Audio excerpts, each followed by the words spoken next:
What's up, guys? Today I'm joined here by Kevin Dong, who works for Frost Giant. And what exactly is it that you do there, Kevin? Hi, everyone. I'm Kevin. I am a lead designer here at Frost Giant with a focus on gameplay. So what that means is I take a lot of care into the moment-to-moment gameplay of the game itself, and I work on both the cooperative and the multiplayer modes at Stormgate. Okay, so it's quite a lot, a very broad area of expertise. Yeah, it definitely is a lot. It definitely is a lot. Okay. Well, recently we had the cinematic trailer revealed, and in the YouTube comments there were a lot of questions.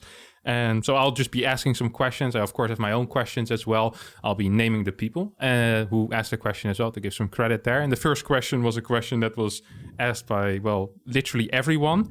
And that was free to play and, well, pay to win will unfortunately sometimes go hand in hand. And as the business model of Stormgate is free to play, how will the monetization look like? And I think this was a question that was asked, and a lot of people seemed a little scared of the answer as well. You know, they didn't want a pay to win type of scenario. So what's the deal there, Monk?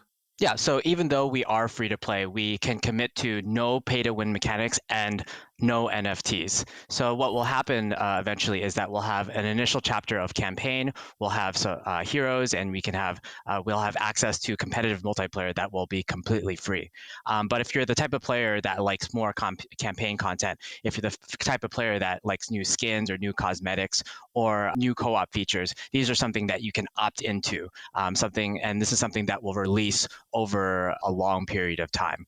A free-to-play model allows our development team to be able to sustain ongoing development in a way that allows our game, our team, and our community to thrive for years to come. As we can see, like for more of a game that has originally a box model for StarCraft, the game isn't being developed as much anymore. And a large part of that, I feel, is because there's not as much incentive to form the development side in order to support that. So we want to commit to our game. We want to commit to Stormgate, and we want to share in that development process. We want to make sure that both us and the community is invested. A lot of all this comes from back when we were working on the StarCraft 2 team, when we transitioned the game from a box model to a free-to-play games as a service model. We felt that this had a very strong net positive on the health of the game. The player numbers, for example, drastically increased, which helped not only the development team, but also the community at large. We think that and we also, a lot of players even stuck around when it became free to play.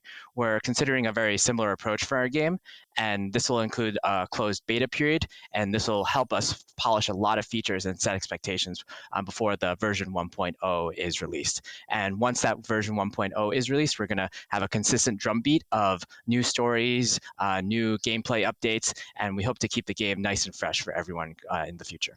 I do have another question there. Is because in StarCraft 2, all of the content at that point wasn't really paywalled. The commanders were paywalled, correct? Is that going to be similar in Stormgate? I can expect the campaign, the new chapters will be pay to play, I guess. But how about the co-op modes?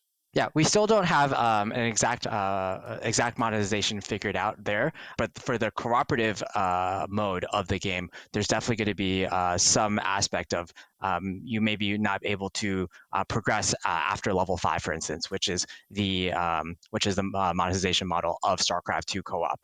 You are able to get a taste of these commanders, but in order to further progress, it requires a monetary fee.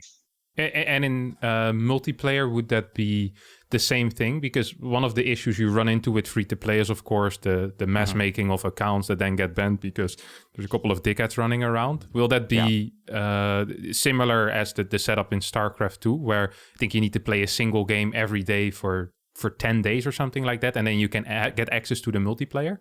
Yeah, back when we transitioned the game when we transitioned StarCraft from box to free to play, that was like one of the major considerations of how do you prevent people from just smurfing and creating multiple accounts, and like even if you're banned, you can keep creating accounts, and that's something that we're constantly thinking of here. We don't have anything to announce there, but there will be similar mechanics that kind of wall you from like just getting into multiplayer right away, or getting into like the competitive ladder right away if you're just spamming new accounts, for instance. So multiplayer will always be free to play. There never Yes. will be any fees there. There will be no advantages to be gotten either through paying anything. Yeah, we want to incentivize multiplayer players to engage with our game and engage and contribute to the development of our game through things such as cosmetics or such as announcer packs. Maybe a Harstem announcer pack in the future. Sounds like a possibility, Kevin. Wow. Sounds very cool. I've always said that there never was one in StarCraft 2. I did get a portrait eventually as a caster in the caster tournament. Always made me very happy to be part of the game in that way.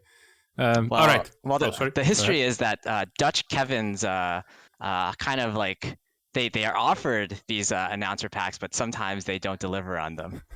All right. I've never been offered anything, so that only leaves one Dutch Kevin remaining.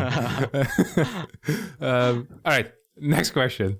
How many races, in your opinion, work best in an RTS? Yeah, I think the answer there is so as far as Stormgate goes, we've announced 2 factions right now, but we plan to announce future ones later on. And in terms of what the ideal, I think is somewhere greater than 2.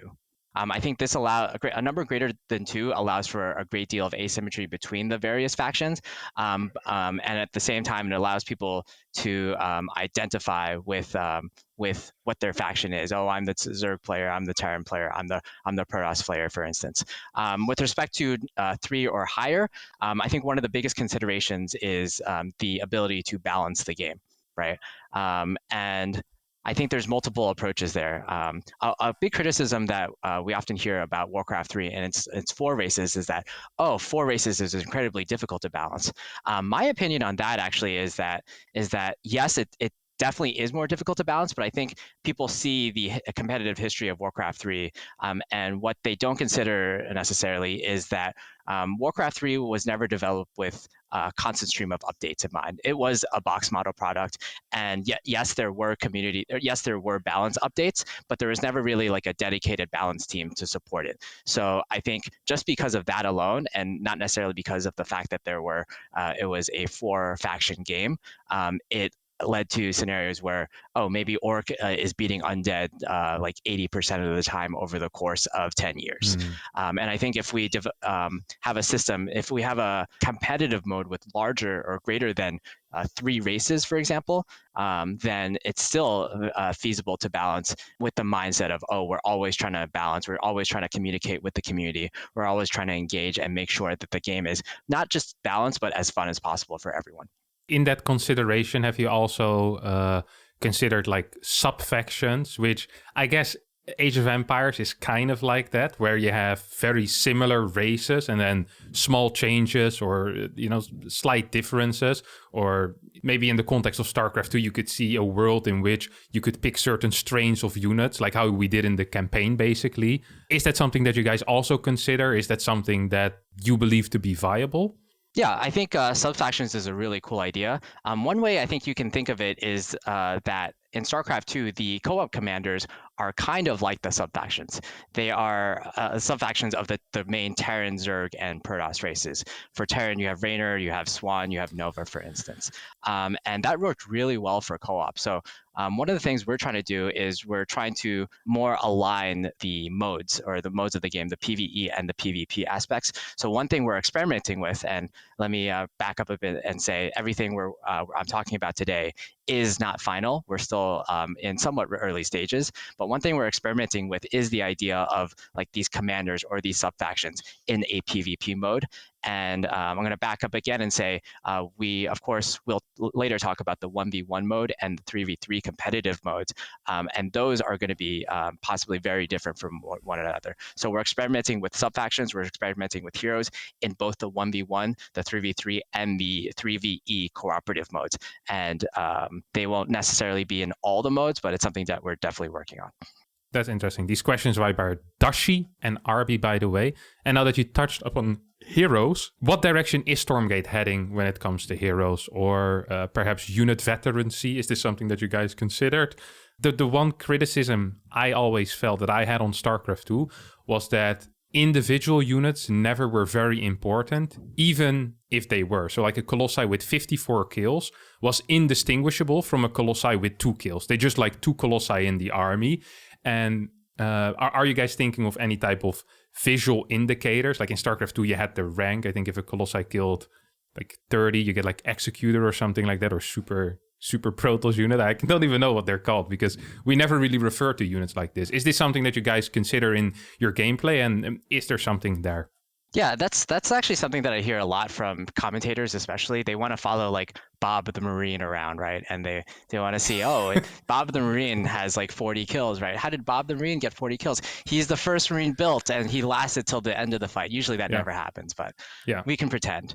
So when it comes to the design of heroes and for the design of veterancy, I'm going to kind of split this up into 2 separate sections, I guess. Sure. So we thought a lot about heroes, and the way we thought a lot about both the positives and the negatives of heroes. I think there's a lot of positives about heroes, but when we thought about it a lot, especially when taking into account Warcraft 3 and StarCraft 2, one of the or two of the negatives surrounding heroes, in our opinion, are the threat of over-centralization and the threat of snowballing. Especially in Warcraft 3, where there is a leveling system, where there is an item system, units tend to group up around the hero because the hero is so powerful. And there's very little incentive to kind of split your army off and multitask your army. That does happen a bit with like the Blade Master, for example, or like a Farseer or a Keeper, or sometimes it does happen, but that is more of the exception to the rule than the rule itself. Now, I think that is not only just because of heroes, but because like partially Warcraft 3 doesn't have like a Zergling unit that you can split off. It doesn't have like a Marine and Medevac force that you can split off very easily to do a lot of damage. But another part of it is like the fact that these heroes are so powerful that you really need them in fights to really accomplish a lot. So the over centralization and deathballing is one aspect. Another aspect of heroes that we find negative is the snowballing effect.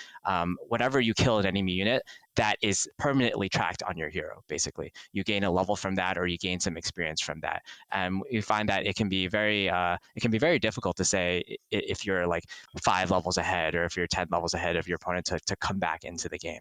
So could I stop you there for a second? I actually have a question about it, because the one thing with Warcraft 3 is that the heroes can come back as well. So in theory, there would be a way bigger incentive if you sink a lot of XP in one big unit to kill that unit as well. But maybe then the fights become, I guess there's a lot of issues in general there. Yeah, if you definitely like what you just mentioned is an anti-snowballing mechanic with regards to Warcraft 3, and that yes, there is higher incentive to kill the heroes, and not only that, but like the higher level heroes take longer to revive and they cost a lot more to revive. So I think Warcraft 3 was really intelligent with its design of like, oh yes, we recognize this is a snowball mechanic, but we're inherently designing ways to minimize that. Then you have the tavern as well, and you can get them back instantly. It ruins everything. But the tavern's so expensive, Harstem. And you get half HP and no mana, I think, as well, right? Yeah.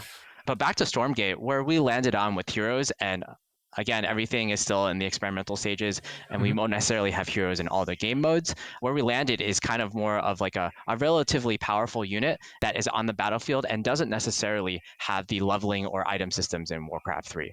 So I think when people think about heroes generally, they think, oh, no heroes generally in StarCraft 2 versus heroes with leveling and heroes with EXP in Warcraft 3. But when you take a look at it, like all the RTSs out there, it's really like more of a spectrum from one end to the other, and we hope to land somewhere in the middle. So I think the best example is like I've been asked this question a lot lately, and the best examples I can think of are maybe in StarCraft 2 terms for your audience, a mothership core but without the pylon overcharge ability, for instance.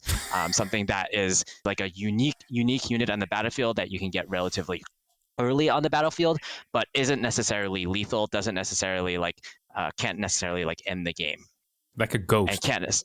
Yeah, a ghost. Well, a ghost is a good example. It is a little more lethal than what I have in my mind. Another idea or another analogy is like instead of Zerg, for example, instead of having a queen or having multiple queens, maybe there's like some kind of super queen that has a bunch of mana and it can inject and it can use transfuse, for instance. But so just one, right? Just like it's limited by only being one. Because otherwise, Zergs will just be spamming super queens and we won't really achieve too much. Exactly. Well, it's just StarCraft 2 with stronger queens. Yeah, exactly. Nothing would change except Zerg would win even more money. Wow. Yeah, fair play. And unit veterancy? So unit veterancy is something that we're experimenting with as well. Right now, we're going the direction of maybe unit veterancy is only on a like faction per faction basis. And we think Company of Heroes, we take a lot of inspiration from Company of Heroes there, in that Company of Heroes features unit veterancy, but it does it in very unique ways among the different factions.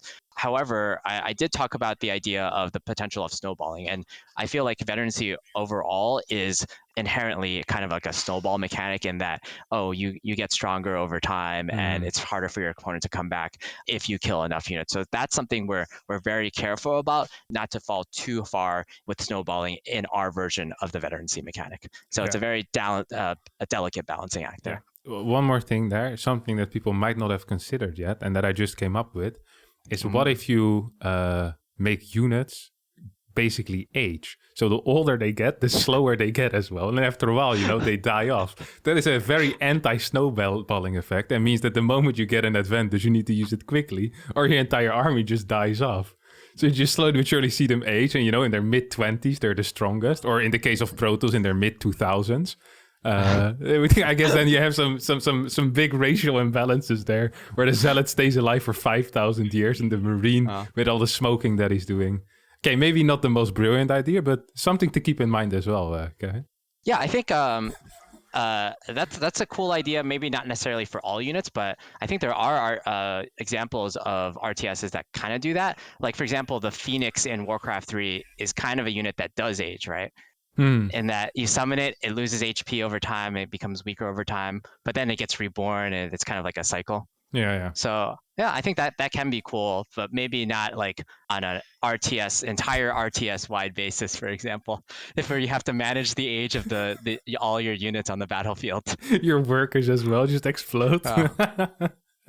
Well, those are called mules, Harstem. That's true. That's very true. Yeah, there was a question, by the way, by Alexandra Corbino about the heroes. Then the next question by guest 273. How many different types of resources are we looking at here? Yeah, so we really like the idea what StarCraft 2 has, basically, where there's kind of a primary resource and there is a tech resource, if you will. Yeah. What we really like about that specifically is the idea that I can scout your gas count and I can scout how many tech resources you have. Yeah. And based on that scouting, I know that at 5 minutes into the game, if I see a Colossi, I know you can't also have a Stargate, and I know you can't also have like 2 forges pumping up upgrades at the same time.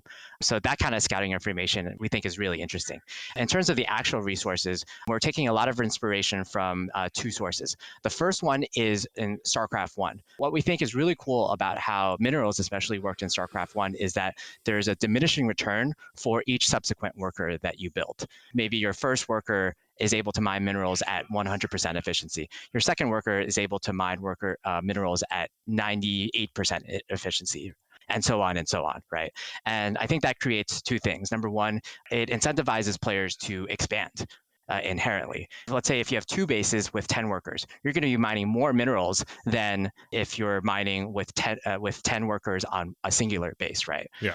Compared to the StarCraft 2 method of if you have 10 workers on 2 bases, you're mining exactly the same amount, and then there's a steep drop off after 16 workers, for instance. Yeah. So that's one thing it accomplishes, is that it gradually keeps allowing players to expand, and you don't necessarily have this thing in StarCraft 2 where you're kind of maxed out on 3 or 4 bases because of you can't actually build more workers because you don't have the supply, and your max army would be too weak if you had 100 workers, for instance, right? And then the second thing it does, I think, is it minimizes or it lessens the impact of harassment. In StarCraft 2, if you lose half your worker line, you're losing half your income, right? But if you lose half your worker line in StarCraft 1, what happens is you maybe only lose 30% of your income. Right. So it allows for a greater comeback advantage there. So in terms of how resources scale, and we take a lot of inspiration from StarCraft 1. We also take a lot of inspiration from games such as Warcraft 3 and Age of Empires, in that those games have a lot of asymmetry in terms of how the different factions mine their resources. The human and orc factions, they travel to the gold mine back and forth, like in StarCraft, for instance. Wisps hide in the entangled gold mine in Warcraft 3. Undead workers are really exposed and they have to stand around and and pray Yeah, to the yeah. gold mine in order to harvest. You have these cool wisps that like are on trees as well. And what I think that does really well is that it highlights the strengths and weaknesses of the different factions, and it allows for very varied harassment. So just as an example there, for the human and night elf factions, you really want harassment on the workers themselves. But for the orc faction, because they have burrows, because the workers can get in the burrows, for instance, the workers are generally never really too threatened, but the burrows are relatively weak, and those are the things that are threatened. So one of the goals that we have in Stormgate is to more vary the harassment in the game. We don't necessarily want all the harassment to be centered around how many workers do I kill.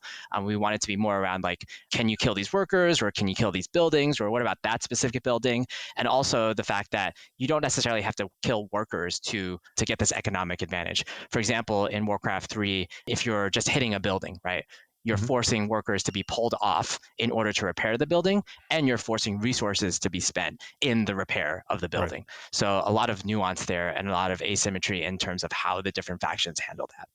Sounds good. But will the secondary tech resource still be limited like in StarCraft 2 and StarCraft 1? Because it often feels that is the, like you have the one, basically the money resource. So minerals, literally, at least in StarCraft, is the only way to get more money, right? Your Nexa, your pylon, your workers, literally everything that you, like even your assimilator just cost minerals.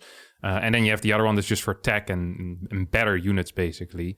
So it often feels like initially you're kind of limited by the gas. Right. Is that going to be a similar feeling? Well, in Warcraft 3, it often felt like it was really easy to get a lot of lumber, for example. Just buy a shredder. Oh, yeah. Well, if you get a shredder, it's free for the rest of it. You don't even have to worry about it anymore. What are you leaning towards there? Yeah, so we definitely think there's a lot of interesting things regarding trees, and that trees are omnipresent on the map. They're everywhere, and you can interact with trees in a very interesting way. But at the same time, we're definitely leaning towards more of the Vespian gas model, where it's more limited in terms of how far you can tech. I kind of like that personally. I never was a big fan of the trees. I also wasn't very talented in Warcraft 3 of walling in general, and whenever you chop down the trees, I was an undead player. You always had to worry about either a paladin or a blade master entering your mineral line in a way you didn't know were possible. So I wouldn't mind if we just stick with the assimilators. Yeah, that actually brings me to a good point. For in undead, you have to know which tree to chop in the beginning of the game to like fit your graveyard in as well. And that's something we're considering in our game as well. To bring it back to StarCraft 2, one thing we dislike about StarCraft is that you kind of have to know really how to SimCity in order to kind of play the game, right? You have to know how to build a wall as both Terran and Protoss. You have to like kind of check Reddit and look up Gemini's like walling guides every season. And if you don't, like you can't play at a high level. And even at the very pro level, you have to. We see so many games lost because someone forgot to put a zealot in their hole, right? Or like it's one pixel off. So what we're trying to do is try to minimize the amount of like effort players need to input in order to like get started on the game, for instance. And I think besides the example that you just gave in Warcraft 3, I think Warcraft 3 generally does a good job of that. And one way that Warcraft 3 does a good job of that is it has more innate base defenses. So you're not necessarily relying on the wall itself to defend your bases, right? Oftentimes what's preventing an enemy Zerg player from killing you as Protoss is just the wall, right? And in our game, we want to feature more of like innate static defense, such as burrows are a great example. It's not super powerful. You can't really use them in a tower rush, but it also means like you cannot be completely eliminated or as easily eliminated in the very start of the game. Yeah, and human had the militia, night of your trees attacked. And I guess the what's it called? The town hall of the undead, halls of the dead started shooting. The Nerubian tower was pretty broken as well. Yeah, there was a lot of good tools. Yeah, that's true. Never actually thought about that much. I have another question actually by guest 273, the Busy Bee. How many units are we looking at for a fully maxed army? What is the max pop and what does it kind of, you can have a 500 supply army, but if every unit is 45 supply, it's still a rather small army. So what type of size of army are we looking at? Is it a 12 unit army, 300 unit army? Where are we Yeah. at? So right now in our prototypes, we're looking at a similar to StarCraft 2, a 200 supplies army, and we're looking to try to more vary the army sizes. So a typical army in Stormgate, maybe for one of the factions, might be even larger than that of Zerg in StarCraft 2, while other factions might be smaller than even Protoss. That's actually quite wild. Did you also consider? So in StarCraft 2 in co-op, you have different ways of getting supply. Like Mhm. some commanders already, I think, are completely maxed at the start.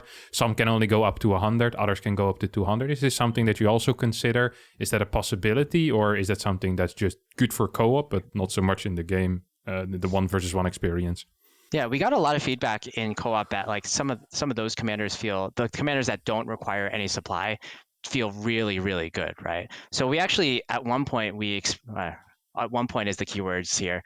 We experimented with no supply or just everyone gets like max supply in the very Mm-hmm. beginning of the game, but we realized there that it was missing a few things, right? So two things I think that supply does really well. Number one, I think it helps to stagger the growth of a winning player. So for fighting in a PvP Harstem where we both have 100 supply and we both have 100 supply of pylons, and you kill off 50 of my supply, right? Mm-hmm.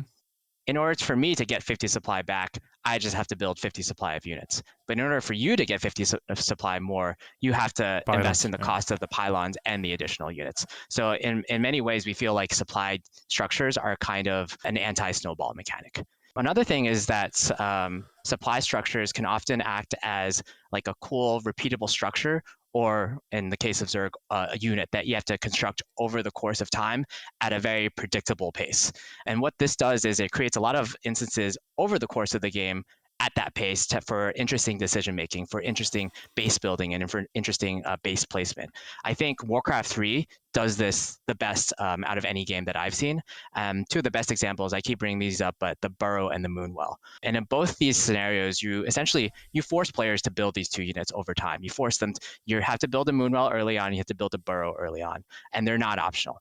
But each Mm-hmm. time you place one of them, there's a lot of decision making being made. You want to put the Burrow in a position that's defendable, or that defends your entire base, but at the same time, you want to kind of tuck it back a bit because it is a vulnerable structure.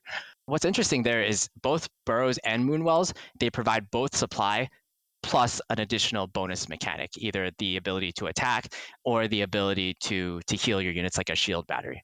Mm-hmm. And they both cost significant resources. Just let's take the Moonwell. Let's talk about the Moonwell. Let's say the Moonwell costs 100 gold, right? Maybe only 70 gold is towards the cost budget of the Moonwell itself, but 30 gold is the power budget of the shield battery type mechanic. Sure. If we just gave Night Elves a shield battery that costs 30 golds, they would just spam it all over the map, right? Yeah. They Yeah. would like it'd be super overpowered. Or if we Yeah. gave Yeah. orcs the ability to build burrows over the map and that costs like 30 gold, it'd be super overpowered. But in this way, we allow players to gradually get these like shield batteries without encouraging the ability to spam them all over the map, like you often do in StarCraft, mass shield batteries, mass cannons over the map. Hmm. Yeah, so you get this situation where you're able to naturally dole out this bonus mechanic and this power over a long period of time. So I talked a lot about Warcraft 3 there, and I want to bring it back to StarCraft 2. StarCraft 2 also kind of does this, right? In that the supply depots, the pylons, and the overlords kind of do this in a way, but I think the big difference is that in Warcraft 3, you typically build between 4 to 8 supply buildings, whereas Mm-hmm. in StarCraft 2, you build like 20 of these supply structures.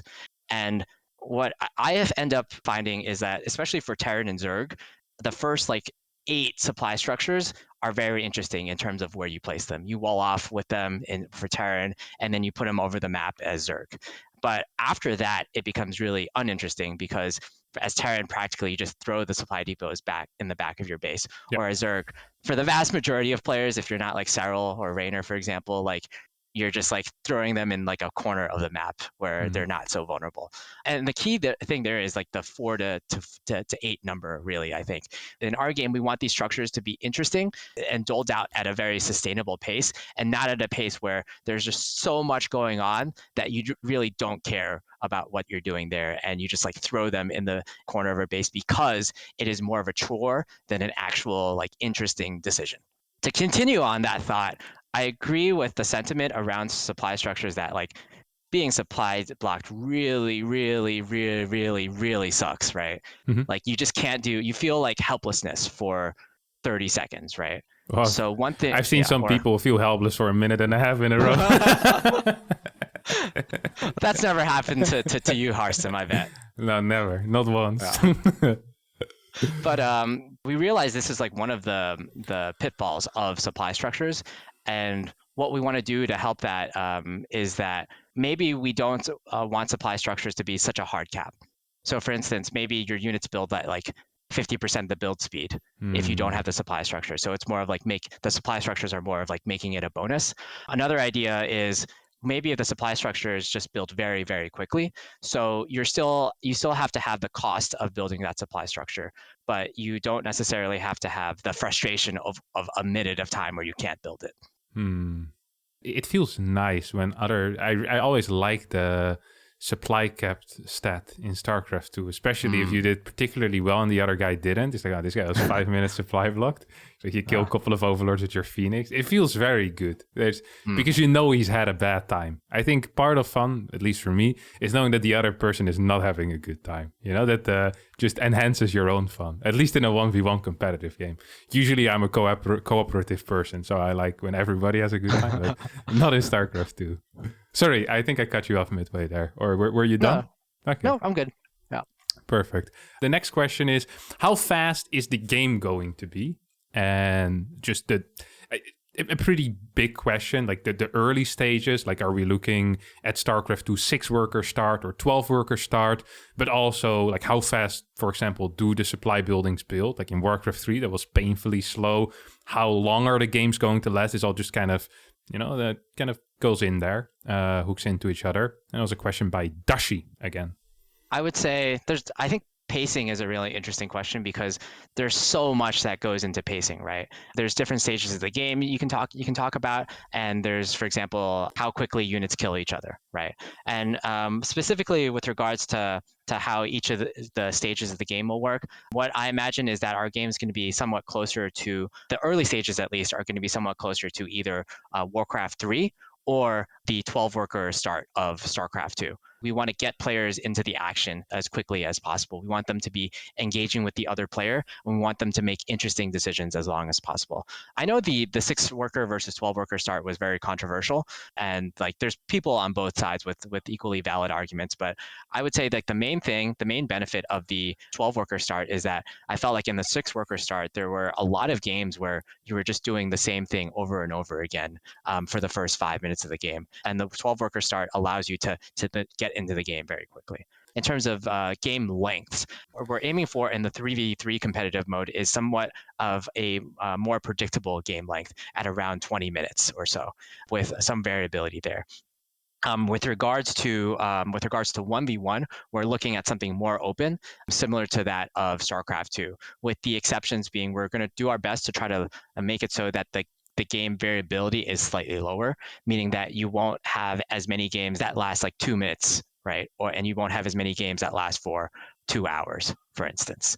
So we're going to try to bring it in just a slight bit. To kind of hook into that as well, how long will the fight last? Question by Rockwell Bob. Like, it's not super interesting if a fight is over in 5 seconds, but also it felt like in Warcraft 3, sometimes the fights would just literally never end. And you were, especially once like Scroll of Healings or Priests were involved, it felt like you were just doing nothing for like 3 minutes straight.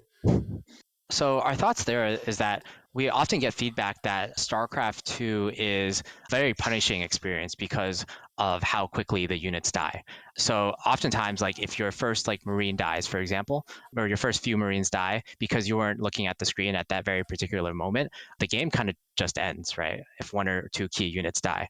So we wanted to move away from that, and we wanted to give the players the option or allow them the chance to kind of manipulate the units maybe 2 seconds after they've noticed, oh, my unit is being attacked. So what we're going for here is kind of a lower lethality game. And how I would characterize it is somewhere in between that of StarCraft 1 and that of Warcraft 3 in terms of the time to kill for the units. I think time to kill for units is actually, it has a lot of impact in the different modes as well, not just 1v1. So I'll give you an example from 3v3 multiplayer. In Mhm. StarCraft 2, what I often end up finding in team games is that, let's say it's a 2v2, right? What I often end up finding is that, let's say two armies or from both teams are fighting each other. So there's four armies. What often ends up happening is that there's the two front players engage each other, and then they have a decisive fight because the fights go so quickly. And Mhm. then the two back players like are kind of behind them, and then they engage each other. So it's almost like it's like two 1v1s in the front and then two 1v1s in the back, rather than feeling like a very cohesive team game. And I think that's something that Warcraft 3 does a little better, in that a lot of the 2v2 team fights often do feel like team fights, Mhm. right? Because there's a lot of sustain, there's a lot of getting into position, and the fight occurs, a large proportion of the fight occurs after all four players are in the fight in a 2v2 and everyone is in the engagement. So that's an example from team multiplayer. From co-op, one problem we found in co-op is that we never could make buffs and debuffs feel good in StarCraft 2 co-op.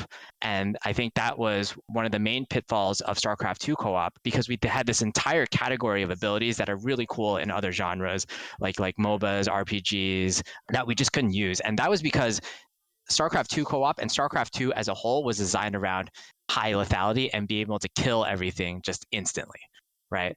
So another aspect of it is that it was very difficult to scale the difficulty of co-op as well, because you had a lot of these breakpoints. The game was balanced around, can I kill the enemy wave or can I kill Amon instantly? Can I kill them with my very high DPS? And once you get, if you scale the enemy units to have higher HP or higher damage, that kind of Mhm. breaks down, because once your units tend to be very squishy as well. And if you just can't kill them instantly, then all your units get wiped. So it was a constant challenge in co-op of how do we make the game more difficult for players that repeatedly want to play our game, without breaking a lot of the commander interactions. And you guys did that with mutators mainly, right? That Yeah, we was did that. Yes. Yeah, it's completely right. We mostly scaled the difficulty of mutators, and mutators were really cool, honestly. Mutators were really cool, but some of the feedback that we got is like mutators kind of don't feel like the core game somewhat, and we would like a different way in order to scale the difficulty of StarCraft 2 co-op. I like mutators as well, except for the person that invented Vertigo. I hope that person Uh, doesn't work at Frost Giant right now, because that is literally the worst thing that I've ever had in my life. well, Was it you? no, it wasn't me, Okay, thank God. I would say that, yeah, it was only in the queue for one mission, and I think Yeah, everyone realized what was wrong in like immediately yeah. after. It was really not okay. It was the mission where you have to push Amon in, right? Yeah, Yeah, yeah, terrible yeah. way. Played it like a year and a half ago. I still have nightmares about Vertigo. My screen Oh, being right, upside yeah. down. The mutation challenges are rotating, Yeah, and they rotated to Vertigo. That's so yeah. funny. No, it really Yeah. wasn't that funny. It's a terrible experience. Yeah, we actually Uh, removed it from future mutations and from like the custom mutations as well, yeah. and random mutations. But I guess we didn't catch that one. Yeah, I didn't catch the rotation. It's too late. Oh. It's all good. It's all good. I think, what is it? Every 18 or 20 months or so, it comes back now. Hmm. So it's probably its turn soon again. Not looking forward to that day. Units like like mines, swarm host, invisible units, frustrating units that people hate, but also kind of like. At least in the case of Terrans like Widow Mines, it's fun to watch, usually, not very fun to play against. DTs are exciting to use yourself. They're also exciting to watch, whether someone gets detection out or not.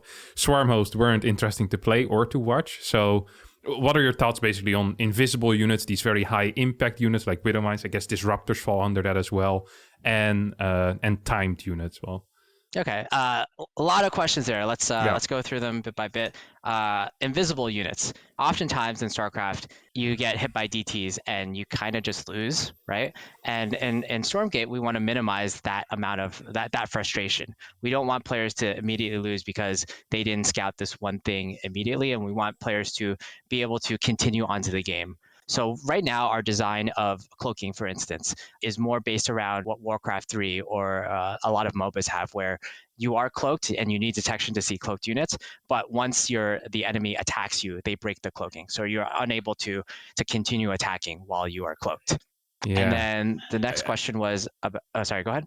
Well, I'm just reminiscing of the days fighting against the Blade Master. I don't quite recall that as being more positive as playing against DTs, but maybe that had more to do with me being undead than actually the invisibility. Yeah, I guess a better analogy is like if DTs were reveal themselves while they if they're uncloaked.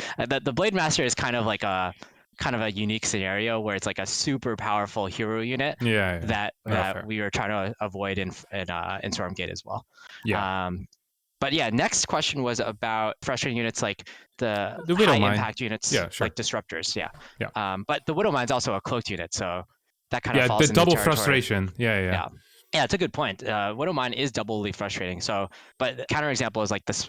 What we will have more in line is like the spider mine, maybe, or a widow mine that reveals itself after it explodes, like kind of what it does in StarCraft 2. Pre-armory. Yeah. With regards to frustrating units, specifically the disruptor, we want to make sure that all high impact units have a cost to them. If you, for example, miss a disruptor shot, you are more punished for missing that disruptor shot. And I think the Baneling is a good example of this, where the Baneling is a very explosive unit. It has a very high potential, but if you like quote unquote miss, you just lose the unit, right? Often, like if you're throwing Banelings into Marines, they often just explode if there's like siege tanks nearby and they don't do any damage. So we want there to be a trade-off of yes, these units can be high impact, but at the same time, we want players to be punished if they don't use them to their highest efficiency. And I think one of the frustrations with the disruptor is yes, it's high impact, but if I miss with the disruptor, maybe there's like more disruptors and like the disruptors still can shoot again in a few seconds. Is it then that you kind of want to put this behind mana or energy in some way? So are we going to see a more spellcaster heavy game where usually you'd have these units, or more the Baneling type of way where there's a very obvious disadvantage of the Baneling dying with its impact? I would say both are very valid options. Another thing to consider is that because we're going to be a game with lower lethality, maybe a single you generally won't have a situation where like a single disruptor shot will end the game, for instance, right? Or a single disruptor shot will one shot Right. all the units on the battlefield. Yeah. So a lot of strategies that we can use there. Timered units, Broodlings, Locust. I actually count the Disruptor almost as a timed unit as well, very often. I think it functions rather similar and has the same frustrations, except it's way higher impact than most of the others, at least nowadays. What are your thoughts on that? I think it's really on a case-by-case basis. In terms of free units, I think it's similar to the idea of high-impact units in that if you don't use your units well, I think you deserve to be punished. One common criticism of the Swarm host is that if I summon these like free units, and even if I don't deal any damage with them, it's relatively difficult to punish the opponent for not using them well. So for example, your idea of putting units behind an energy bar, like in Warcraft 3, is really interesting. Then you might say, oh, what about the Infestor, right? The Infestor has free, quote unquote, free units, but they are actually behind an energy bar. One of the problems around the Infestor was probably its max mana relative to the amount of the cost of the infested Terran, and you could artificially have 8 infested Terrans, which are probably like the equivalent of like 4 supply in an infested Terran in a single infestor. And on top of that, you had rapid fire as well, which didn't help. Yeah. I think everything changed when rapid fire was discovered, both with infested Terrans, with snipe, with creep spread. Yeah, it's really interesting how like StarCraft like changed. I wouldn't say overnight, but like after these discoveries. Yeah. That's interesting. Also, I have actually one more question about units that kind of buff the surrounding. So like in StarCraft 2, I guess the Guardian Shield, just things like that, more like positive area of effect. Warcraft 3, you had like Scroll of the Beast, you had a lot of scrolls of protection, that type of stuff. Not necessarily healing, but some type of stat buff. Is that something that you guys are very open to, or do you not find it interesting? Personally, I think Guardian Shield is never a very interesting moment, and it decides fights in a very big way often without people really realizing. What are your thoughts on that? As I mentioned before, we're leaning more into the direction of buffs and debuffs in our game as well. Not necessarily Guardian Shield, but like the the most iconic one is probably Bloodlust, for instance, right? I Right. think this opens the opportunity for players to, it opens a lot of teamwork opportunities, for instance, and it allows units to engage with each other in very interesting situations. However, one thing we're looking into, and one thing we're very interested in, and when you ask about area effects, is the idea of area control, of territory control. I would say overall, in terms of the game design philosophy behind Stormgate, especially in the competitive multiplayer side, is that we really want to be a game focused on territory control. We want a lot of abilities to kind of mark a territory and say, like, it's going to be very difficult to come in here. And the difference between these kind of abilities and Guardian Shield is that the Guardian Shield is like moving around with the sentry. But I think one thing we really like is the idea of like this area can't move, for instance. So I Like a think the best totem or example, something like that. yeah, like a totem is a great example. Like my favorite example is Dark Swarm in Brood War, and that it's like a really overwhelmingly powerful ability, but the counterplay is to move out of that area of Which is effect. similar to Blinding Cloud as well in StarCraft 2. Yeah, exactly. Okay. Yeah. Okay. Understood. I like that. I like the thought of that. Another question by Rakwa Bob. How are you planning to balance between basic army compositions versus late game capital ships? So, especially in StarCraft 2, I think a lot of the issues over the years kind of came from the late game and how powerful the capital ships were. Yet, whenever you try to touch them, people get very upset because they like their capital ships. So, what is the solution here? Do we make a single capital ship, like a mothership, that is very large, like a semi-hero unit, or do we just remove the capital ships from the game? Yeah, I think there's a lot to unpack there, right? Because I think it's both a question about end game units and a question about air units, right? Let's start with air units. I think air units in StarCraft 2 are, in my opinion, probably a little over budgeted in terms of the power.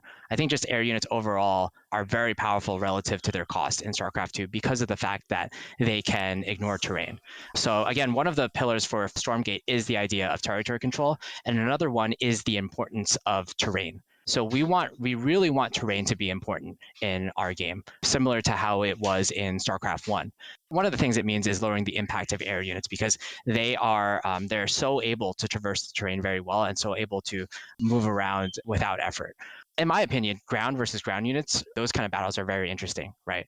Because they both have to conform to the terrain. There's both a lot of positional play involved. I think ground versus air units is very interesting because often what you have is like a stronger straight up ground force versus a more mobile air force. Right. Right. Whereas air versus air is not so interesting, in my opinion, because both these types of units, or the singular type of unit, can ignore terrain, and you often just have two kinds of armies smashing into each other. And I think a lot of the late game problems in StarCraft 2 come from the fact that a lot of the anti-air units in StarCraft 2 are themselves air units. And I think if the game Exception were balanced, of the Thor, I guess, right? Thor. Yeah, the Thor. Ghost to a certain extent against Zerg, maybe, but in general, yeah.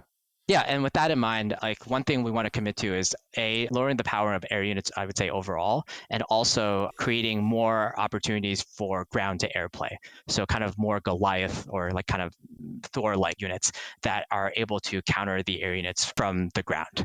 Another aspect is like I think a lot of the air units are too well-rounded. I think the carrier is kind of the best example. A Void Ray is another good example, and they don't have as many strong counters as probably what we would like in Stormgate. Yes, you can technically counter the carrier with the Corruptor, but once you add in the High Templar, once you add in Archons and Disruptors, it can become very difficult to counter that army composition. So for late game units in particular, we want to have a system of stronger hard counters or just stronger counters overall. And what we want to achieve there is that we don't want a late game army in our game to ever be uncounterable by the enemy, especially if factoring in equal amounts of input. So for example, if we have a much stronger anti-carrier unit, what we can achieve there is the opponent can build this like anti-carrier unit. Let's say it's like the Goliath, for instance. And therefore the carrier player, the Protoss player, has to shift their army composition in order to counter the Goliath unit. And it becomes an ever-changing battle of who can get their army composition to be exactly right to counter their opponent's army composition instead of there being this like one catch-all army composition. I would say this less applies. Going back to your original question, I would say this less applies to kind of the weaker like tier 1 units like Marines and like the Zergling type units that you talked about, like the infantry units. We think it's really interesting that there's still a lot of opportunity in the late game to utilize those units. And we like the idea that you can still have these kind of units in these fights in the late game.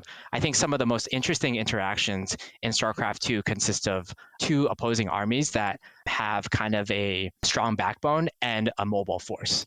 Could you So give an example? Yeah, sorry. yeah, so Terran versus Zerg, I think, is really interesting because often what it is like there's a backline of siege tanks in the very late game or a bunch of liberators, and then you have this mobile like Marine medevac force that like kind of jumps around the map in order to kill expansions, right? Mm-hmm. Whereas the Zerg player, they might have a bunch of lurkers as their backbone, and they have their very mobile Baneling, Zergling Baneling force or Zergling Baneling Hydralisk force. And I think what that achieves is there's always a balancing act of where do I position my backbone army and how do I position my mobile force in order to kind of expose the weaknesses of my opponent. And just this kind of battle overall really supports the core game pillar of our game, which is the idea of territory control. There's always jostling around the battle for territory, and we think this dynamic of the backbone plus this arm that can poke at you is what enables that territory control, especially in the late game. What often happens nowadays in TVZ as well is that Terran realize that their backbone is relatively strong and they need to use the other one a little bit less. And then you get very turtly games. And everything you've described so far in general as a philosophy is very focused on territory control, anti-snowballing mechanics as well. Aren't you afraid that the games are going to last very long? You, of course, have some offset cost there and a trade-off with the minerals. You know, the way you describe that is that you need to expand quicker and make yourself more vulnerable. But aren't you afraid that you basically get a situation where you have these split map scenarios where, for example, right now in TVZ, Terran knows that if they get a split map scenario, over time they trade better. So they play very much to that strength, and they're just focusing on denying the one neutral base that Zerg can take, and everything else they don't care about. They just want to be strong defensively and have all their attention on one thing. Isn't that one of the risks if this is your design philosophy? Yeah, it's totally. And first of all, I want to say that I think we will definitely run into that situation at some point. It's throughout the course of Warcraft 3 or especially StarCraft and StarCraft 2. Like we've always run into that. Given like how long the game lasts for, like 2 or 3 years into the game, someone will figure out, oh, I know how to defend 2 bases. Next year, they'll figure out, oh, I know how to defend 3 bases.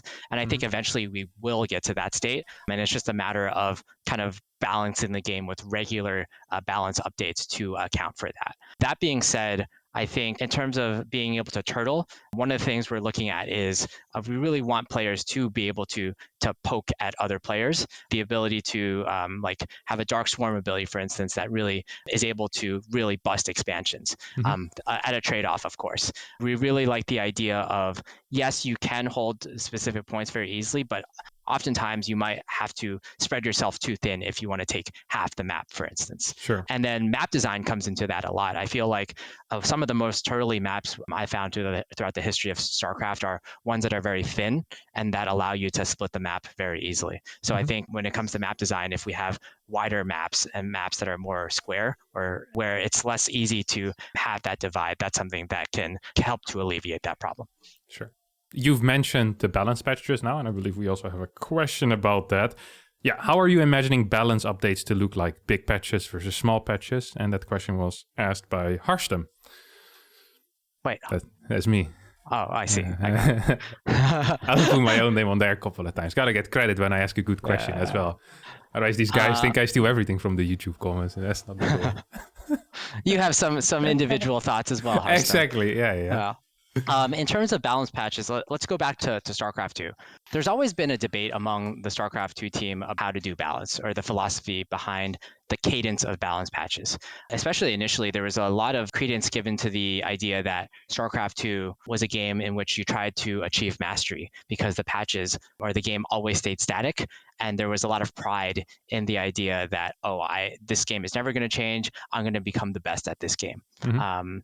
And the other thing to consider is that the philosophy around StarCraft 2 balancing was also that when we worked on that team, we were always unsure of when is when is the last balance patch, for instance, right? When do we get to a point where we can't change the game as much anymore? So I think the team was always a little hesitant to change the game too drastically because of that. But when it comes to Stormgate, I think we can be much more drastic in terms of the cadence of the balance patches. And specifically, one thing we're trying to do as a free-to-play game is to drop content at very specific intervals that players will know to be able to come back to and engage with. We take a lot of inspiration from streamers such as yourself, actually. So one of the things is that from what we hear, one of the biggest ways to become a successful streamer, one of the most important things about being a successful streamer. Wait, let me write this down as well. Taking notes. I don't have a pen or a notebook. I wish there was an electronic device that could aid me in this, but sadly, such a thing doesn't exist yet. So, sorry, continue your story. Notepad++. Yeah, but one of the most important things I hear is like consistency, being online at the same time or uploading a YouTube video at the same time or same day of the week every time. So we took a lot of lessons from that, and we plan to release content patches such as new campaign missions or new co-op commanders at a very regular cadence. And that's the thing we want to tie not only balance patches, but our esports around as well. So players are guaranteed, we're going to be able to shake up the game at very consistent intervals. Mm-hmm. And we've gotten a lot of feedback from content creators, especially, that this would be very helpful for them as well in order to get freshness into the game. At the same time, we don't want to limit it to just these like seasonal updates. We're always going to be working with the community, and we're going to have clear communication with the community. I would say we're able to do that more at Frost Giant than we were at Blizzard, for example, and we are able to kind of pivot more easily into emergency balance patches should we need them. Okay. Yeah, I like the thought of that. That's all very nice. Faster balance patches. It's funny because in my mind, whenever I think of balance patches, I always like the thought of faster balance patches and things changing. But then when things actually change, I'm not a huge fan of it. I am a very conservative person in my games. I've been playing the same game for 12 years as well. Sometimes I dabble in something else. I notice the same with maps as well. Whenever people talk about new maps, I'm always, let's go, new maps, make them crazy as well. Then I get these new maps and I go, good Lord, can we just have the old maps back? Yeah. I'm not sure. I think, this might just be the human condition, though. I think you particularly are in a very interesting position because from my experience, it's always the content creators that are arguing for more patches, more content for us to create, versus the pro players who are like, I want my game to stay the same so I can practice and learn the game to master it. No, this is stereotype. This is stereotype of the pro gamer that the content creators made as well.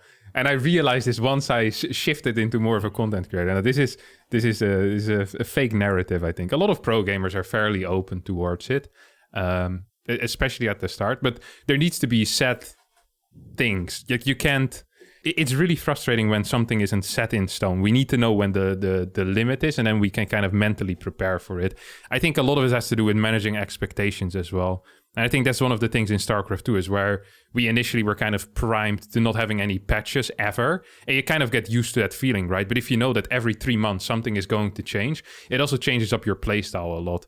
Like in my mind, the best way to practice was to always practice for a longer game rather than rely on very cheesy strategies, because things weren't going to switch up anyway. So in the long run, like you mentioned before, you will be capable of getting that third base safely because we'll figure out a way, or we'll get that fourth base safely. So it feels like that investing heavily in making all these new strategies is kind of useless.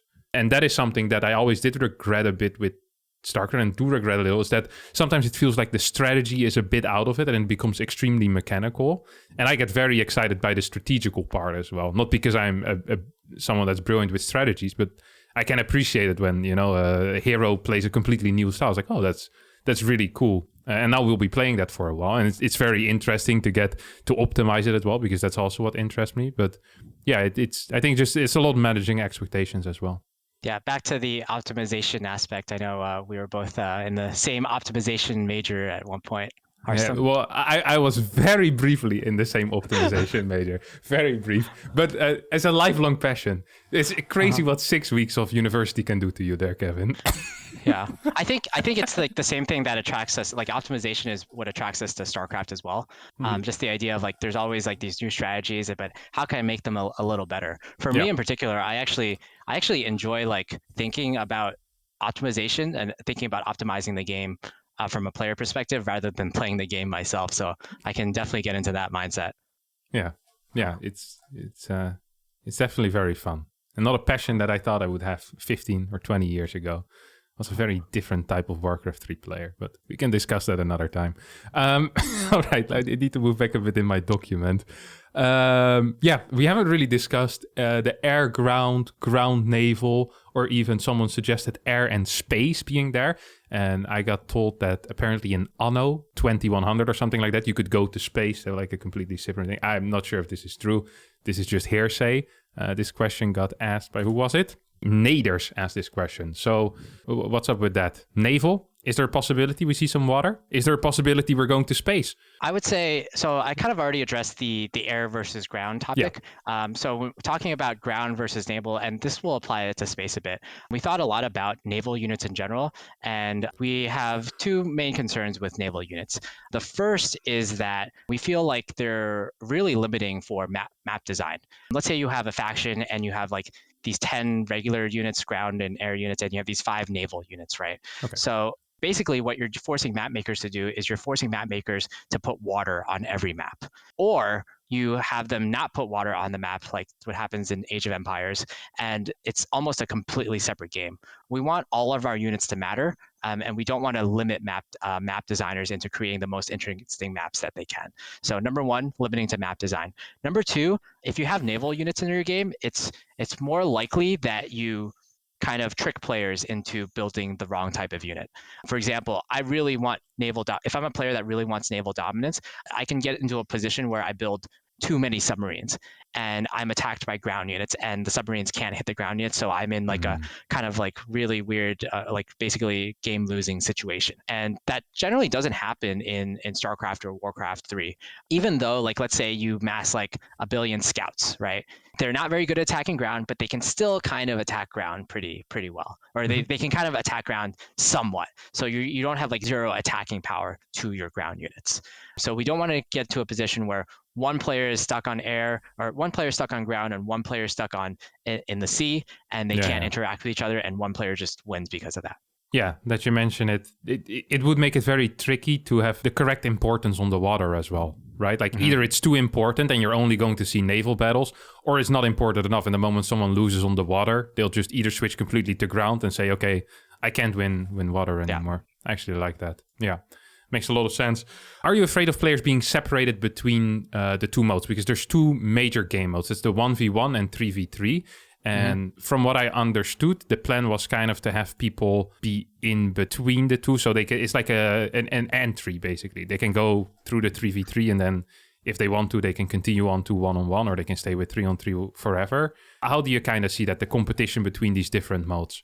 Yeah, so in a way, I would look at it in a different aspect, which is we actually, in some ways, have fewer modes than a Warcraft 3 or StarCraft 2, in that we initially won't be supporting a 2v2, we won't be supporting a 4v4 or a free-for-all modes. So we're going to put a lot of focus on both the 1v1 and 3v3 modes and support those from the start. Initially, we are looking for 1v1 to be our core competitive mode. So this is kind of like a half answer. We are looking for 1v1 initially, but we are going to see like how popular the modes are and how much players engage with both the modes. The 1v mode initially is going to be for the core RTS player base, especially the core like esports competitive player base. But the 3v3 mode will allow us to reach a very broader audience. And we don't necessarily think players will pick between them in a mutually exclusive fashion, but rather that they're going to self-reinforce each other and they're going to be enjoyed by players that offer different experiences. So just an example, like in the Smash Brothers community, right? You have 1v1, even though it is the core mode, 2v2 is like very common, and you have the best players teaming up in 2v2 all the time. No, that's it. That's it. Okay. Awkward silence. I thought you were gonna. It sounded like that sentence hadn't quite ended yet, and at the same time, I was checking my next question already. So I was completely listening, but there was a moment of inattention there. It was the wrong moment. Okay. The next thing I actually wanted to ask about the 2 modes is that you mentioned 2 different wind conditions for the modes, and it being kind of really different things. It's not just a 3-on-3 of the 1-on-1 mode. Do you already have these win conditions in your head, or is there anything there? Or otherwise, could you give like a kind of a tangible example of how this would work in a game like StarCraft 2, if you could? Yeah, totally. So we definitely have something there, but I don't want to share anything like too early. However, what I will say is that our 1v1 mode will have a very similar win condition to that of StarCraft 2, which I would describe as annihilation, killing all your opponent's buildings. Mm-hmm. We think the advantages of the annihilation game mode is, number one, it's very tried and tested, right? And it also allows for very varied gameplay. It's kind of like an open sandbox in terms of how you want to win. You can turtle, you can rush, you can mass expand, you can just play one base. There's a lot out there. For the 3v3 mode, we kind of look at 3v3 in a vacuum and we ask ourselves, how do we create the best 3v3 mode? And one of the first things we looked at is the idea in RTS team games. It's kind of unique in that you actually want to eliminate a player. Whereas if you look at FPS or if you look at MOBA, even if you die, you are reborn later on, or there's a next round, right? And we feel like it's really punishing and really not very fun when you are one of the players that's eliminated. And kind of the annihilation game mode that we have in one traditional 1v1 gameplay encourages that explicitly, right? Another aspect is 3v3 can be a very there's a lot going on in an RTS team game. Not only do you have to keep track of your army, but you have to keep track of my allies' armies and their positions on the map and their unit compositions and how much supply they have. And you also have to do all of that for the enemy. So we want to create a mode in which it's a little easier to keep track of that. It's a little easier to understand not only what my allies, but what my opponents are doing. So we're going to take a lot of inspiration from two other types of win conditions. The first one is the idea of assassination. For example, Supreme Commander had kind of an assassination mode, and MOBAs often feature this assassination mechanic where your goal is not necessarily to kill all the buildings, but just one building or one very key unit. Even Age of Empires 4 has kind of adopted that, where the Age of Empires 4 win condition is not necessarily kill all the buildings, but kill some very key structures of your opponents. What we think this does is it allows people to gather around objectives and to aim for a very specific win condition that not necessarily eliminates players from the game. You win or lose the game by eliminating the win condition. Another type of game mode or another type of RTS that we're taking a lot of inspiration from is from a lot of Relic games, from the Company of Heroes franchise and from the Dawn of War franchise. Those games are centered around the idea of territory control, where you're supposed to control territory and you're supposed to control either these flags, or it's kind of like a king of the hill, where if you control the territory and earn a lot of points, once you hit a certain threshold, you win the game. So we think there's some disadvantages there, especially with the idea that sometimes these games don't often end up in combat, and it can feel anticlimactic. If you get like 500 points, you win, ta-da, but there's no like fight that goes along with that. However, I think there's a lot of advantages there. Number one, it does reinforce the idea of territory control, which we've expressed a lot, that this is something very important, very near to dear to us. Another thing it does is, because you have these territory points in the middle of the map, it encourages players to go to the middle of the map, right, with all their army. There's less of I hide my units in my base and then I surprise them, because you're very encouraged to keep the territory. And because of this, your opponents can see what you're building inherently, right? It's kind of like the StarCraft concept of, I'm going to scout by poking at them, and they're going to show me what they have because they need to show me in order to defend what I'm poking at them with, right? So if you have objectives in the middle of the map and not necessarily hidden in bases, you kind of constantly have that, where you're constantly able to naturally scout what your opponent has. And we feel like that is part of what is going to make RTS or team-based RTS a little more approachable in terms of gameplay, the ability to somewhat know what your opponents are doing at all times. I do actually have one more question about the difference between the two.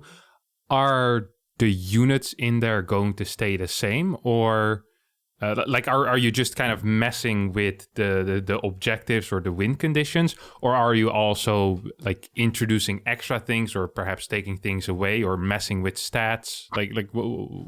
How different are they? Are you basically creating two completely different games, or are you using the units that you already have and you're creating like different win conditions?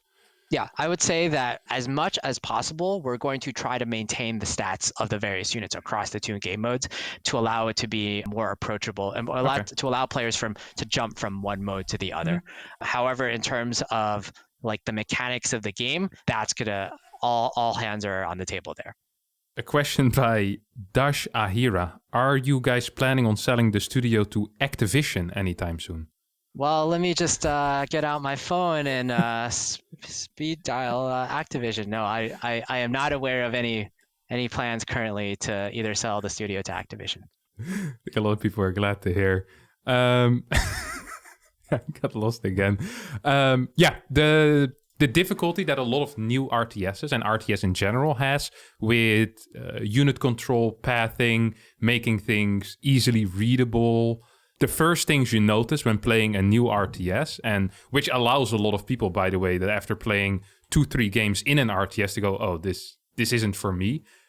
How are you guys planning on tackling that? There's obviously some experience because a lot of you have worked on RTS in the past that do this correct. But is there a lot of extra attention there, or because that seems to be a very big thing right now in recent RTSs? Yeah, so we're looking at a lot of improvements to approachability for new players here. Ryan, our UX lead, can probably talk about this a little better than me, Okay. but I will do my best. So one of the things we're looking at is the idea of merged command cards, which is essentially a problem that comes up in as a Terran player, especially is you really want to stim, but you also really want to use your Raven abilities, right? Hmm. So you kind of have to tab between the two. One of the things that we're experimenting with right now is the idea that you can still use all your abilities on the same command card, and the game will be able to intelligently pick which abilities are displayed prominently on the command card. So you will be able to use like interference matrix and stim at the same time. And we feel like that's one of the reasons why it's very difficult to control units in an RTS. The fact that you have to tab through everything, you have to learn the positioning of every unit in terms of like the priority, like the Marine is first, and then the Raven, and then the Medevac, and then the Ghost. That's not actually the right order now that I realize it, but you get my idea. So that's one of the ideas we have. Another idea is automated control groups. So basically, what that is you can set in preferences. Let's say a Marine comes out of your barracks, it's automatically put in control group 1. If a tank comes out of the factory, it's automatically put in control group 2, for instance. Sure. This is something that players can opt into. And honestly, it might not even be optimal for gameplay, but it's something that I think will help new players if should they choose to engage with that system. Okay. Another thing it does really well is we can tutorialize players more easily. So if I automatically put all the air units that I build in control group 2, for instance, we can kind of tell the player, hit 2 and then a move with 2, and that's all your air units. So I Hmm. think there's a lot of advantages there. A question by Just Me. That's not me, but the nickname is Just Me. Will units be 100% accurate, or will there be misses? I think in Warcraft 3 you had misses when going shooting uphill, if I recall correctly. It's like a percentage, same as in Dota, Dota 1, Dota 2, I guess. I'm not quite sure if that's the case in League of Legends. I don't really play that, but is that something you guys are considering? And I kind of want to add in my own question there. What about a range of damage, like in Warcraft 3, where a unit, for the people that are not aware, can deal, for example, between 24 and 38 damage, and then it randomly gets picked what damage you actually do. I believe only the spells have a set amount of damage that you actually deal, but almost every other unit has a range of damage. Where you're leaning to in those scenarios? Yeah, so start with the range of damage first. I believe the range of damage was originally implemented in Warcraft 3 as a means to kind of replicate Dungeons and Dragons. A lot of the inspiration behind Mm, that game was centered around, oh, how do we make Dungeons and Dragons but in an RTS? And okay. for me, like I don't see particularly too many advantages of having a damage range, and often it can feel unpredictable in terms of like how much damage you do. Some heroes wildly differ in the amount of damage they can do. Actually, the one benefit I see is that I think it's really cool when the Blade Master critical strikes and you see different numbers going up and down, and you can see that, oh, this time it did 300 damage, which is way higher than normal. Yeah. But other than that, I would say I would prefer the StarCraft 2 method of everything is fixed, everything is predictable, and the battles end up in a predictable way. Your first question, I believe, was about mischance. Yeah. So not only in Warcraft 3, but in StarCraft 1, there was high ground mischance. If I were to talk about like mischance, I think we would probably want to stay away, especially in competitive, from the evasion style mischance, where a unit just has a percentage chance to miss a particular attack. Like the Demon Hunter. Yeah, like the Demon Hunter. I don't think that's super interesting, but I do like the idea of the high ground advantage that was put into place both in Warcraft and I would say more significantly in StarCraft 1. StarCraft 1 had like, I forget the exact percentage of mischance, but it was kind of an arbitrary number. And what that did is it really reinforced the idea of the importance of terrain. High ground was much more important in StarCraft 1 than in StarCraft 2 because of that. You could just say, oh, maybe units deal like half as much damage when they're shooting up. But I think that's a little more difficult to communicate and it's not as intuitive. So I do like the idea of what StarCraft 1 did with that high ground mischance of you get this like huge defender's advantage and not just a vision advantage from shooting up to down versus down to up. Yeah. About specific types of terrain, now that we're talking about terrain again. A while ago, I played some experimental maps, and one of the maps featured a red type of terrain where I believe the range of units was decreased or the vision range was decreased. Is this something that you guys see as a part of the game or really just an experiment, or has it not really crossed your mind yet? Terrain is something, or different and unique types of terrain are something that we're heavily planning on. It's just a case of which ones will work out right now. Yeah. And we don't have like a solid idea of, we have all these ideas on paper, but we really have to like prototype and honestly do a lot of like pro player testing surrounding that of like surrounding what feels good versus what doesn't. We did a lot of that actually in StarCraft 2 in the later days. We had all these like speed up zones and slow down zones. Yeah. We had renegade missile turrets at one point, for example. Good Lord. Yeah, I recall that. I once played a game against Goblin, I think it was, where I forgot about that, and I flew through like an area of 24 renegade missile turrets, and lost like 9 phoenixes in a Phoenix War. I think I saw that game. Yeah, right? It was a very famous clip on Reddit. Everyone had a great time except for me. Yeah. Fun fact, I actually ended up winning that game, but no one talks about that anymore. Just that I flew through a stupid rain. There also was a clip of, back then he was still called Sol, but nowadays Spirit, played a 2-on-1 opener against Zerg and lost both of his medevacks to the turrets. I think that was the first game ever played on that map. Yeah, I think so too, one of the first. That's so good. It was a great ad for the map. Yeah. Sitting there's the map maker. All right, let's have a look what these pros have prepared for me. These two idiots. Me and Spirit. Yeah. Life isn't fair. Question from Facebook by Winter Gaming. Co-op will be for 3 people. So what about people that don't have 2 friends? So for people that don't have 2 friends, there's always going to be the matchmaking system that will include with co-op as well. So similarly to StarCraft 2, you can queue solo and you will get matched up with a friendly ally. But Kevin, if you don't have any friends for some reason, you can always ask me. Winter Gaming posted this on Facebook. Winter Gaming on Facebook. This was not my question at all. So he's asking for a friend, not for himself, but for a friend. No, he was just asking. He just put it in the comments. As, please ask Kevin Dong this. I was like, all right, I'll do it for you, Intergame, if you're too embarrassed to do it. But yeah, I shout out the names every single time. I've been very consistent with that, and I figured I couldn't let this one go. I actually have another question about co-op as well. Customization of the army, meta progressions. What are we looking at? Especially compared to StarCraft 2, where now I don't want to be super negative, but it seems a bit all over the place in a way where there's a lot going on in different ways. What's the plan there, really? Yeah, so I'll back up a bit and first talk about what we did in StarCraft 2. Mm-hmm. So what we have now in StarCraft 2 co-op is a result of the history of how StarCraft co-op was developed, and they're really intertwined. So StarCraft 2 co-op was initially released in 2015 with Legacy of the Void, very late into StarCraft's development. And to be honest, like on the team, generally people did not think that it was going to be very popular. People were very gung-ho about Archon mode, for instance, but people thought, oh, maybe players would play co-op for 10 hours at a time, right? Mm-hmm. For each commander, let's say. But in reality, what happened is players were playing for hundreds and thousands of hours at a time. And it was completely unexpected, and we had to shift how co-op work every year because of that. Specifically, kind of every year we were given the directive to make co-op the best it can be in the next year, right?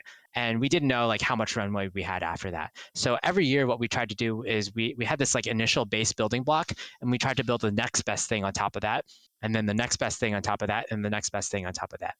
Yeah. And taking a look back at it, like honestly, I thought we did a pretty good job of doing that next best thing. But when you take a look back and you stand back and you look at the whole thing, it kind of looks like a shaky Jenga tower. So basically, it wasn't as cohesive as a whole as it could be. So one thing at Stormgate we're trying to do is that we're trying to really design both the customization and the progression systems from the ground up. So you don't have like this mastery system that you can customize them with, and this prestige system that you can customize with, and like this ascension thing that is some sort of progression, and this like linear leveling thing that's some sort of progression, and there's just so many progression systems layered on top of each other. Yeah. In terms of exactly what that'll look like, what we have in mind right now is the idea of slots and the idea of items. So maybe I have my Nova commander, right?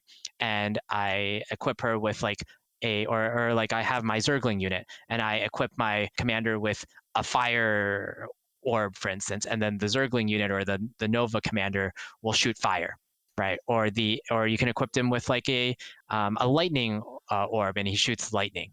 And those all have different bonuses and negatives. So basically what we're trying to do is we're trying to condense the prestige system of customization and the mastery system of customization, such that there are these like slots and you're able to equip a large variety of items to get the bonuses that you want.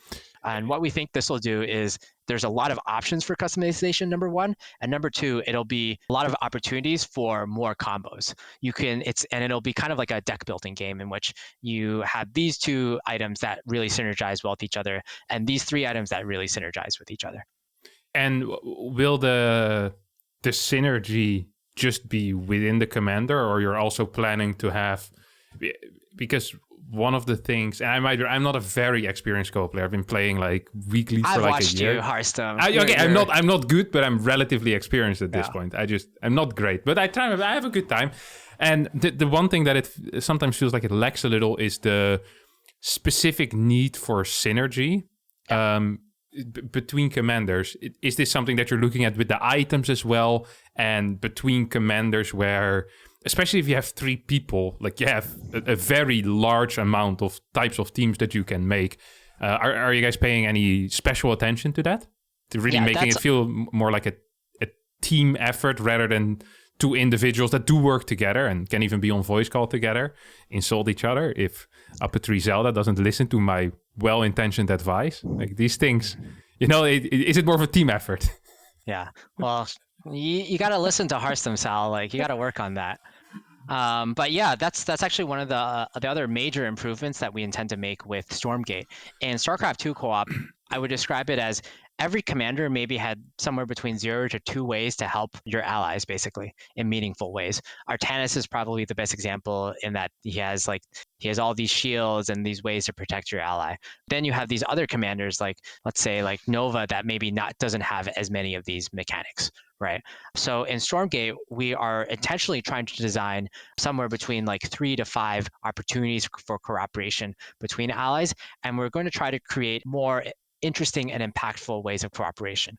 One thing that we learned is there are different types of cooperation that feel better versus others. And the best example I have to give is in Warcraft 3 with the Holy Light ability, for instance, right? So if I'm a Tauren chieftain and my ally Holy Lights me, he heals for 200 health, for instance. That feels really good because my ally actively used their resources in order to benefit me. And you also see it very clearly. Which is a nice thing. So he owes you now. Next time your hero's dying, he needs to pop the scroll of healing or it's over. You ain't getting no holy light no more. Yeah.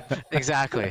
But like, if you think about it from like the StarCraft perspective, you kind of have medics that do the same thing, but I feel like it doesn't feel as good because your ally is not really expending their attention. They're expending their energy, but not their attention. And he just like is kind of passively doing it. Yeah. So we're both looking at increasing the number of ways commanders can synergize with each other, but also how good it feels for commanders to synergize with each other for how good it feels for players to cooperate with each other. Another aspect that we learned in StarCraft 2 co-op is explicit force cooperation feels really bad. Let's take an example from Lock and Load, for instance, right? The StarCraft 2 co-op map where you have to stand on a lock, where both you and an ally have to stand on a lock in order to unlock it. And what often happens, especially in public games, is that you stand on the lock and you yell at your ally, you berate him until he stands on the lock, right? And sometimes it can be like 10 minutes or something, right? At the worst case scenario. And if we were to redesign that mission in Stormgate, I think one thing we would do is you can eventually unlock that lock by yourself, but it takes maybe like, for example, a minute or two to do so. But if your ally also stands on it, it greatly speeds up the unlock time by a factor of 10. So we want to make, our philosophy there is we want to make everything a bonus with respect to cooperation. And we want to make the bonuses feel really good. Yeah, I was just thinking, I can't remember ever thanking any of my Warcraft 3 allies for having Unholy Aura on. But I do recall them sometimes coiling my feet, and that's feeling quite nice. Yeah. Well, thank you for playing Undead, one of the best races, according to Todd. Yeah, well, right now, when I played in 2009, I don't even think we had any professional players anymore. They all went to do something better with their life. Unbelievable how bad that race was. What about role differentiation in co-op? Is there anything big there? Because in StarCraft 2 that but you had a little bit. Some of the missions where one was a big defender and the other would. I actually think that there was a good job with some of the commanders that were naturally better at being on the map and others better at just defending the bases. Like the guy with the cannons and what's it called? The Cadarian monoliths or something like that. These things Tarax. The guy is proper broken as well. He is what I think the community likes to call the I defend commander. Yeah, exactly. Are we thinking of something like that as well? Like one very defensive commander, like a more aggressive, then like you have supporting commander. So similar to how it is in MOBA, you have your set position 1, your set position 2, 3, 4, 5, or more like StarCraft 2, where you can kind of do a little bit of everything. And then some commanders are really heavily on the defense and others more on the offense. Yeah, I think on the spectrum of soft role differentiation versus hard role differentiation, we definitely want to lean towards the softer side, maybe closer to the StarCraft 2 side, where some commanders are better than others at certain roles, but everyone can theoretically do everything. At the same time, we do like the idea that there is planning involved. So one thing we're thinking of is these like predefined spawn positions. Maybe like this one spawn position is closer to like the enemy, for instance, and they're going to get attacked much more easily or faster. And maybe we want like, so it's a set position, but there's still going to be soft roles involved, right? Of like everyone can theoretically start in that position and do well, but maybe some commanders are better at than others at it. Yeah, I like that. I actually have another question. All of these I'm just making up on the spot, by the way. So given where credit is due to myself. Now I forgot my question immediately. What was I gonna say? Sometimes it's tricky if you have a friend or a new person. I noticed this a lot with StarCraft 2 to kind of get them into the game and make the experience good for me as well as my friend. Even in like 2-on-2, where eventually you'll get to a certain MMR, it feels like I'm carrying the game really, really hard. And then my friend just kind of sits around and then we win and we're like Diamond 1 or we're Masters. And it's like, like the winning feels nice, but it just feels like I'm working really hard and he's not really getting a game experience. Is there anything that is being done there with either the 3v3 mode or with the co-op mode? One of the things that we noticed on the StarCraft 2 team, and one of the reasons we're really trying to build a really social RTS, is that we heard that a lot of the ways that people were brought into StarCraft is through that, exactly what you're describing, that friend experience. One of their StarCraft friends, they're like, oh, you should play co-op with me, or you should play a team game with me. And they play through that experience. So we're taking a lot of steps to try to make that experience a lot better. So some of the examples of things that we're trying to do, with just the question you asked, soft role differentiation, we're looking at ways in which a player who might not be too good or new to the game can contribute still in an efficient way. So maybe if you're a player that likes expanding, that player will be better at expanding, and therefore their role will be to expand and to turtle up and defend their expansions, while your role as a more experienced player, you can do like the cooler things like build an army and attack the enemy base. So we're looking for ways to differentiate the factions and maybe the sub-factions in order to achieve that goal. The second thing we're doing, one thing that we've actually been doing in our prototype is we've had 2 pathways to entry into co-op. So on the same co-op mission, for instance, I can enter as a veteran player and my allies can enter as a newbie player. And if it's their first experience, they will be put through a guided tutorial that teaches them how to engage with the game. And they will also get hints on how to engage with the game afterwards. So for example, if the game detects that you haven't moved your screen in a long time, it'll give you some advice about, hey, maybe you should move around your screen a bit, or if you're like not spending resources, or if the game is detecting that you're not doing something as efficiently as you could be, that's something that will help out there. Basically creating a Clippy for Frost Giant, for Stormgate. Yeah. I like that. That sounds good. Introducing difficulty in co-op. You mentioned before that it was quite difficult to do in StarCraft 2, but you guys did a good job with the mutators. Is the mutator concept something that you'll carry over, or are there different ways that you see as a viable way to introduce difficulty? Mutators were really cool, and it's definitely something that we want to carry on into Stormgate. But the difference in philosophy between StarCraft 2 and Stormgate is that we don't see mutators as the primary way to increase difficulty, whereas in StarCraft 2, that was the primary way. Rather, we see it as like kind of, it does increase difficulty, but at the same time, it kind of makes the game just a little bit different. Our primary way to increase difficulty will be doing things such as adding stats to units, something that we couldn't really do very efficiently in StarCraft 2 because of the high lethality of the units and because of how everything or the whole game was balanced around the idea of I one-shot things with my abilities and with my cooldowns. And it goes back to the idea of buffs and debuffs. We couldn't make debuffs feel good. We had to make everything kill everything else. And if you break those breakpoints, for instance, let's say my cooldown does 200 damage and these units all have 200 health. But if I increase the health of these units to 205, that makes your ability not like 1% worse. It makes it like Infinitely. 50% worse. Yeah. Okay. So that's something we're looking at in Stormgate, the ability to scale our units and scale our difficulty in a way that doesn't break the breakpoints. I think we've pretty much have exhausted all the questions. I have one final one, kind of the end-all question, and that is, what's your favorite feature or mechanic in any RTS ever? Hey, we have some time to think. We can cut the thinking part out. If you need 20 minutes, that's fine. Hey, you take your time. Putting me on the spot there. Maybe not a mechanic, but one of my favorite like unit archetype is the siege tank. I think it's really reinforces one of my favorite concepts and a core pillar of Stormgate, which is territory control.